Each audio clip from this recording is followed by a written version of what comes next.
Nein, ich bin ganz allein von der Heime abgeschlichen. Du bist ja aber ein mutiges Bürstli.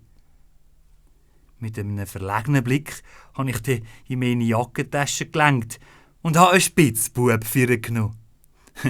Auf das aber haben wir alle drei müssen lachen. Das sagt ja gerade alles. Ein Spitzbub, ja, das bist du. Auf deine Frage, wer da innen wohnen? Am besten, du kommst gerade selber schauen.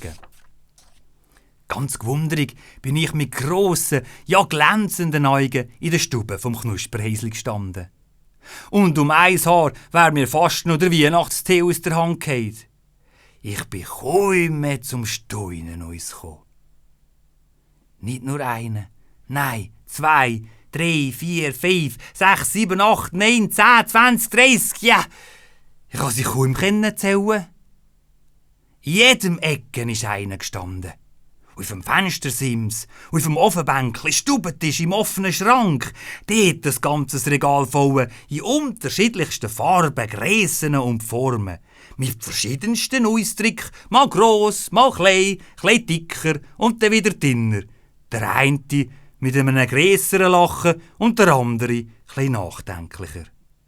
Aber die meisten haben genauso fest gestrahlt wie ich selber. So viel Weihnachtsmannen auf einmal habe ich noch nie gesehen.